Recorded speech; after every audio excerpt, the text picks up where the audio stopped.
En aquel tiempo Jesús fue a su tierra en compañía de sus discípulos. Cuando llegó el sábado, se puso a enseñar en la sinagoga y la multitud que lo escuchaba se preguntaba con asombro: ¿dónde aprendió este hombre tantas cosas? ¿De dónde le viene esa sabiduría y ese poder para hacer milagros? ¿Qué no es este el carpintero, el hijo de María, el hermano de Santiago, José, Judas y Simón? ¿No viven aquí entre nosotros sus hermanas? Y estaban desconcertados. Pero Jesús les dijo: todos honran a un profeta, menos los de su tierra, sus parientes y los de su casa.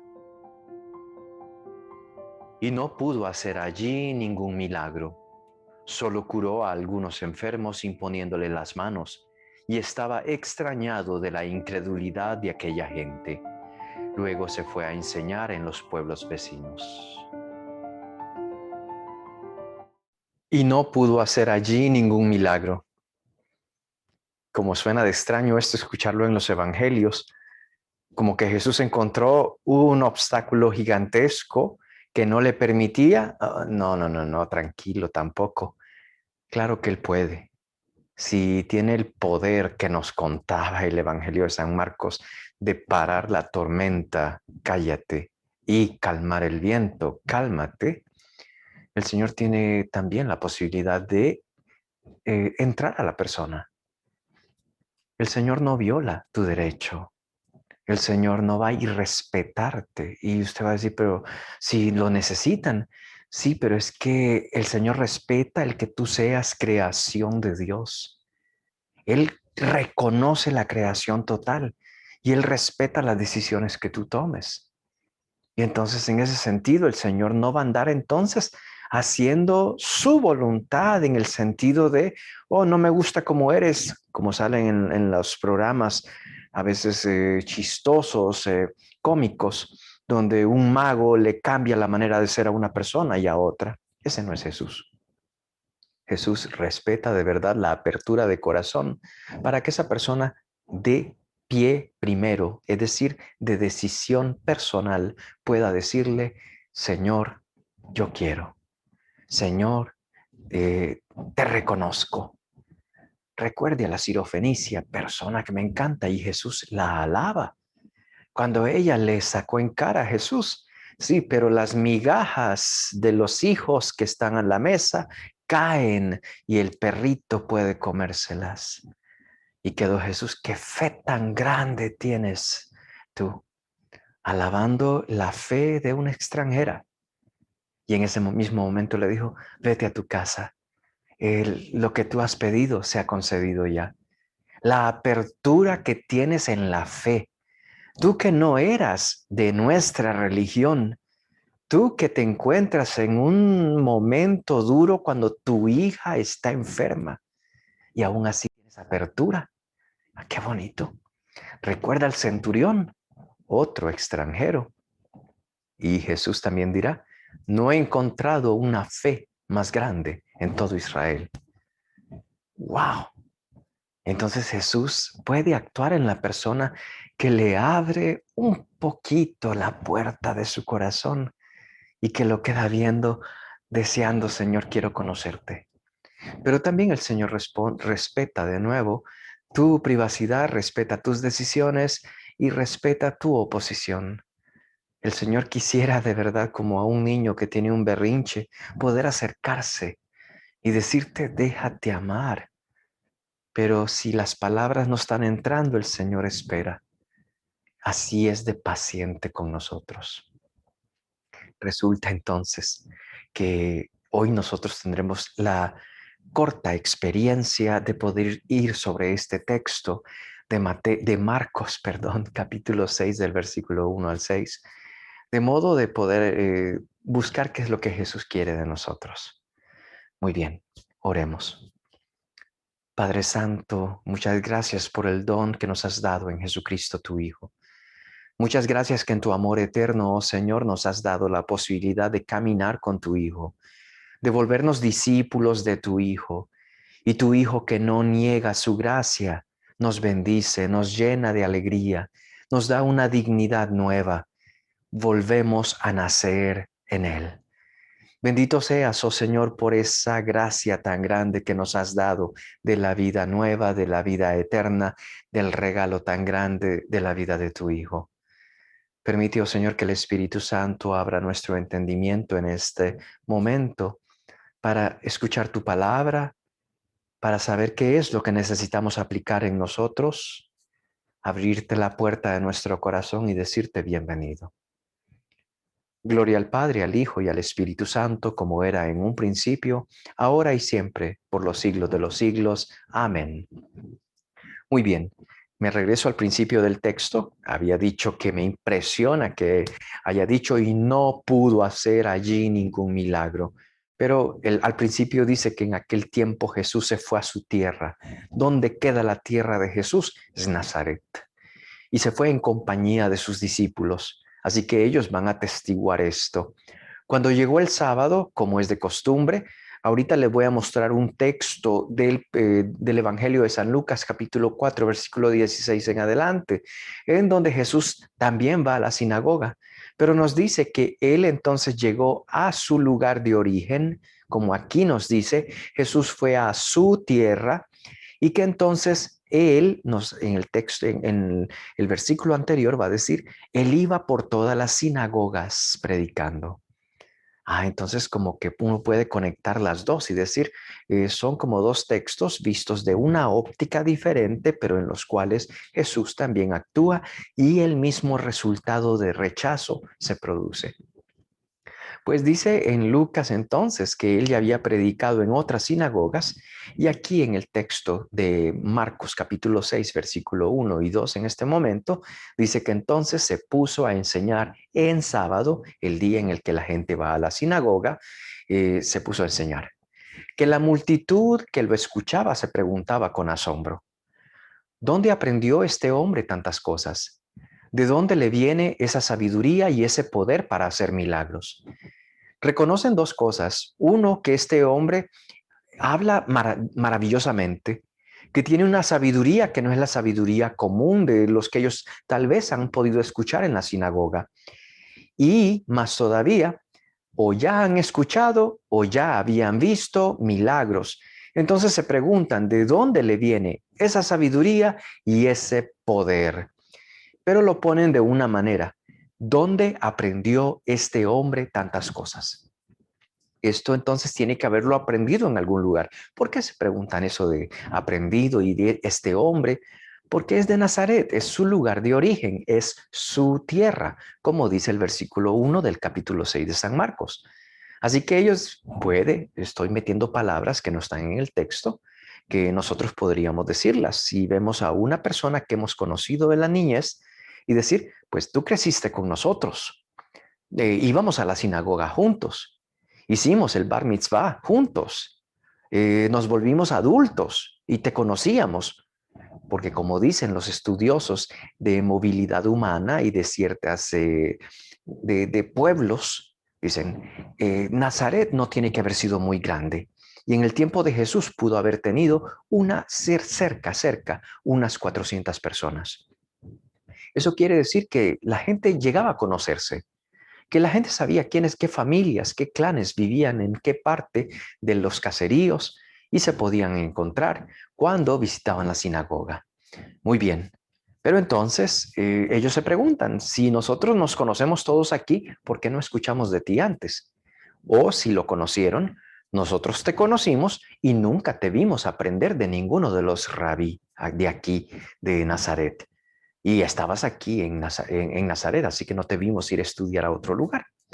Todo esto para decir, la confusión se encuentra con ellos en ese momento porque no entienden cómo una persona con la misma educación de ellos, con el mismo tiempo de crecimiento que han tenido durante esos años, con la misma amistad en el mismo círculo familiar nazareno, porque él hoy está predicando con unas palabras maravillosas. ¿Y de dónde le salió ese poder para hacer milagros. Entonces, no se lo explican. Sabiduría y milagros. Parece raro, pero sienten que es inexplicable. Entonces, el siguiente versículo. ¿Qué no es este? El carpintero, el hijo de María, el hermano de Santiago, José, Judas y Simón. Fíjese un detallito. No mencionan el nombre de Jesús. No dicen Yeshua, Salvador. No, obvian el nombre. Por lo menos Marcos quiere dejar claro que no lo dijeron, sino que ni siquiera lo identifican por el trabajo de su padre putativo que llamamos nosotros de José. Puede que José ya haya muerto, no lo dice el texto, pero ¿por qué no dice que en otros textos sí dice, no es este el hijo del carpintero, no es este el hijo de José, pero aquí dice, no es este el carpintero? Entonces, quita de ya, él eh, pone a la madre. Entonces, uno dice, bueno, entonces, si puso a la madre, pero no puso al padre, que recuerde que José era de la casa de David, es decir, sabemos de dónde viene y sabemos que hay una promesa davídica para el futuro. No se la pusieron a Jesús, ni le mencionaron el nombre, ni pusieron a José. Hay una intención entonces de no darle el beneficio de la duda del, por decir algo, del legado de la antigüedad de David, pero le pusieron el de María. Entonces, el hijo de María, ¿no es este el carpintero? El hijo de María. Pero entonces, como las mujeres no tienen, las encontramos en las genealogías de los evangelios, tanto en Mateo como en Lucas. Pero la mujer no la ponen en ese sentido tan fuerte de herencia davídica o herencia que se vaya a manifestar por los siglos de los siglos. Entonces, qué raro que no pusieron esto con Jesús, no lo relacionaron ni con José, sino que lo dejaron solamente como hijo de María. Entre paréntesis, María es una buena para tenerla en nuestra familia y en nuestra línea de nacimiento. Pocos sabían ellos que ella abrió el corazón y los oídos para escuchar al Señor, para escuchar al ángel que le anunciaba el nacimiento de ese Jesús. Y que gracias a su fe, ella se puso dispuesta y dijo, es que yo soy la sierva del Señor, que se haga en mí según tu palabra. Que él lo he dicho miles de veces porque me encanta. María está diciendo, yo no soy la esclava de nadie. Y en esto soy libre para decir, yo soy tu esclava, Señor. Yo soy tu sierva y quiero hacer tu voluntad. Que se haga en mí tu palabra. Pues sin quererlo, ellos están diciendo el hijo de María como, no hay mayor futuro. Entonces, pero sí hay futuro gracias a ella. En el sentido de qué belleza de fe. Y si así es la mamá, con la gracia del Hijo de Dios encarnado en ella, esto va a ser lindo. Y luego nos relata o nos cuenta a los hermanos, dice el texto. Recuerden ustedes que los lenguajes semíticos no malgastan las palabras. Son lenguajes un poco simples todavía, en la cual, en este ejemplo, ponen hermanos y hermanos significa entonces el grupo familiar extendido. Pero ellos identifican quiénes son entonces hijos de tal madre. ¿Por qué aquí se dice, no es este el carpintero, el hijo de María? No lo puso en plural. ¿No es este uno de los hijos de María? ¿No es este el segundo hijo de María o el primer hijo de María, el primogénito? Lo que fuese. No lo dice. Pero luego sí pone, y no son sus hermanos, Santiago, José, Judas y Simón, pero como los nombró fuera del hijo de María, la lengua tranquilamente nos está diciendo, no es de esta madre, pero es de un círculo familiar que nosotros conocemos. Siguiente versículo en el mismo estilo. ¿No viven aquí entre nosotros sus hermanas? Y entonces sí, lo mismo. también las conocemos a ellas. Las primas de ellas, pues no dice, no viven aquí las otras hijas de María. Y estaban desconcertados. Hay un texto que nosotros conocemos en el Evangelio de San Lucas, es el capítulo 4 que comienza en el versículo 16 y nos cuenta lo que Jesús predicó en la sinagoga. En lo que acabo de leer yo ahorita al principio solamente estaba notando que él llega en sábado, comienza a predicar, la predicación causa un impacto maravilloso entre ellos, pero en lugar de asombrarse positivo, no se asombran de manera negativa. Así que me voy a Lucas para escuchar una manera diferente de contarlo del evangelista Lucas. En el capítulo 4, versículo 16 en adelante. Vino a Nazaret, la misma introducción, nada más que allá decía, vino a su tierra, donde se había criado, dice el texto. Según su costumbre, entró en la sinagoga el día sábado y se levantó para hacer la lectura. Le entregaron el volumen del profeta Isaías y desenrollando el volumen, halló el pasaje donde estaba escrito: El Espíritu del Señor está sobre mí, porque me ha ungido para anunciar a los pobres la buena nueva.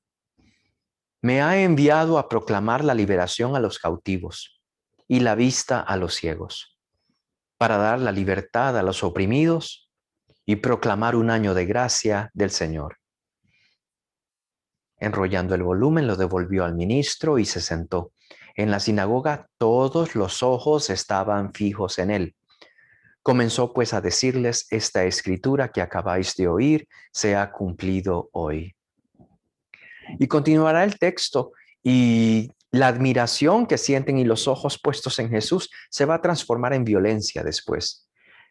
Un poquito como la crítica que se dio en el Evangelio de Marcos, nada más que aquí van a pasar a empujar a Jesús, a tratar de matarlo. Es tan tempranito en el texto y ya Jesús está amenazado. Pero pensando otra vez en el texto, viene la respuesta de Jesús después que ellos no mencionaron su nombre, que entonces no lo identificaron como Jesús, el hijo de José o el hijo del carpintero, sino que dijeron: no es este el carpintero.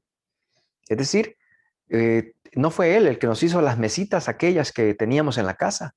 No es este el que nos ayudó a arreglar la puerta y el marco de la puerta también lo arregló. El que nos hizo la escalera, lo que fuese. Por estoy poniendo ejemplos inocuos, simplemente para decir, lo hemos visto trabajar por aquí, lo vimos en su oficio, no lo vimos en la sinagoga aprendiendo una sabiduría especial. Muy bien, pero entonces ya es el momento de responder de Jesús. Lo que escuchábamos en Lucas era la proclamación del texto de Isaías de la buena nueva. Entonces, ahora en este texto, dice el texto, con el rechazo o con esa descripción negativa de lo que Jesús es, Jesús dice: todos honran a un profeta, menos los de su tierra, sus parientes y los de su casa. Y allí es donde dice: y no pudo hacer allí ningún milagro, solo curó a algunos enfermos imponiéndole las manos. Muy bien, pero para nosotros entonces, todos honran a un profeta, menos los de su tierra, sus parientes y los de su casa. En todos lugares se dan cuenta quién es Jesús, menos aquí. Pero miren este texto del profeta Ezequiel en el capítulo 2, que es la primera lectura de este fin de semana. En aquellos días el Espíritu entró en mí, hizo que me pusiera en pie y oí una voz que me decía: Hijo de hombre, yo te envío a los israelitas, a un pueblo rebelde, que se ha sublevado contra mí. Ellos y sus padres me han traicionado hasta el día de hoy. También sus hijos son testarudos y obstinados. A ellos te envío para que les comuniques mis palabras, y ellos te escuchen o no, porque son una raza rebelde. Sabrán que hay un profeta en medio de ellos. Este es un lindo texto que nos puede inspirar pensando en este ministerio de Jesús que encuentra el rechazo. Vuelvo a repetir, es increíble que encuentra rechazo en su pueblo. Y de hecho Jesús no va a volver a Nazaret después. Pero son los que pudiesen haber sido más humildes y decir, Jesús, ¿qué has hecho? Qué bonito estás predicando. ¿De dónde te salió esto? Cuéntanos de Dios. Cuéntanos qué experiencia maravillosa tuviste de Dios, que nos estás hablando como si Dios nos estuviera diciendo las cosas. Pero no, lo mejor que pudieron pensar es, lo conocemos tan bien, es de los nuestros, pero les pareció entonces eso es insultante para nosotros que no hablamos así. Y empezaron a reducirlo. Eso pasa muchas veces con nosotros también, que apenas encontramos una persona que le ha ido bien y que está contenta en la vida, ahí mismo le buscamos algo de poder criticarlo. ¿Nos enriquece? No, empobrece nuestro corazón. Si la gracia de Dios está obrando en una persona como nuestro vecino, aquella persona que viene del mismo pueblo que tú viniste, aquella persona con la que estudiaste tal vez la secundaria y que hoy está sirviendo en la iglesia y está leyendo la palabra y predicando, ¿te vas a enojar porque está haciendo algo bueno? ¿Vas a criticarlo? Es que yo sé lo que ha hecho, sí, pero no sabes lo que está viviendo hoy. Y es algo que nosotros podríamos decir, pues deberíamos quitarnos esa pequeña maña que tenemos. Recuerde lo que también decía San Pablo, en lo que será la segunda lectura que vamos a escuchar esta vez. Está tomada de la segunda carta a los Corintios, versículo 12, versículo 7. Hermanos, para que yo no me llene de soberbia por la sublimidad de las revelaciones que he tenido, llevo una espina clavada en mi carne, un enviado de Satanás que me abofetea para humillarme. 3 veces le he pedido al Señor que me libre de esto, pero Él me ha respondido, te basta mi gracia, porque mi poder se manifiesta en la debilidad. Así pues, de buena gana, prefiero gloriarme de mis debilidades, para que se manifieste en mí el poder de Cristo. Por eso me alegro de las debilidades, los insultos, las necesidades, las persecuciones y las dificultades que sufro por Cristo, porque cuando soy más débil, soy más fuerte.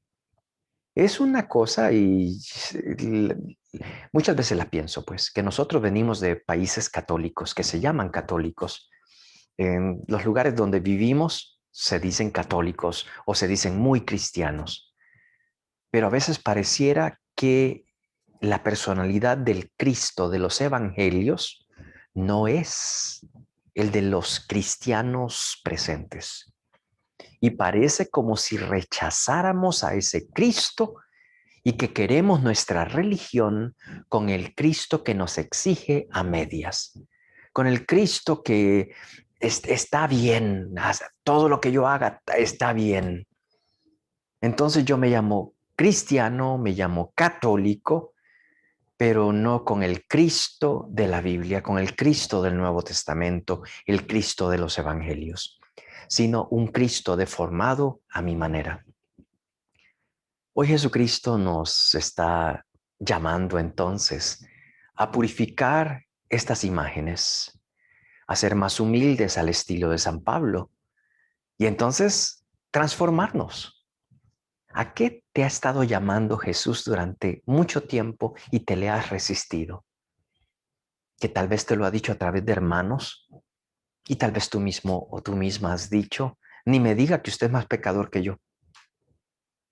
Entonces el mensaje de Dios ha hablado y como decía Ezequiel en la revelación que le dio el Señor, son testarudos y no te van a escuchar. Has sido tú uno de ellos, una de ellas. Pues hoy que nosotros digamos, Señor, me quiero comprometer con el Cristo de los evangelios. Me quiero comprometer con lo que Él quiere dar. No quiero ser obstáculo a esa gracia y no quiero rebajar esa gracia. No quiero rebajar y criticar a los católicos. Hay problemas en la iglesia, claro que sí, pero que porque tú identificaste un problema, no te vuelvas tú otro problema, porque saliste corriendo, porque ya no eres parte de ese grupo que debió haberse convertido, que debió haber pedido la gracia del Señor. Es un llamado a la humildad. Y Jesús, por lo menos, dice el texto, aunque no pudo hacer ningún milagro, se hizo unas cuantas sanaciones porque él impuso las manos, pero buscó una solución. Se fue a otros pueblos, se fue a predicar. La palabra de Dios llegará a estos hermanos míos, a estos amigos míos, a estos coterráneos de Nazaret de alguna manera. Yo no los voy a forzar, pero el Señor sabrá cómo llegará a sus corazones. Es para nosotros entonces un reto, una invitación, repito lo mismo de antes, de decirle sí al Cristo de la Biblia. Ven a conocer a mi Salvador.